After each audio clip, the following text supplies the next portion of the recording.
LTV7 is your election news leader. Governor Greg Abbott made a campaign stop in Tyler tonight.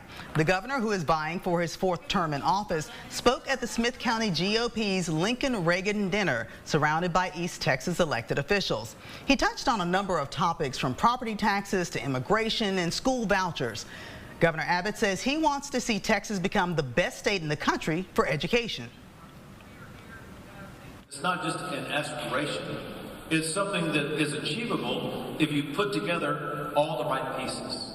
And what Texas did this last session was put together all the right pieces.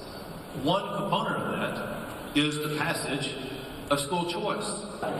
The governor's remarks come as early voting begins across Texas. Tomorrow, he is making stops in Allen, Beaumont, and Kingwood.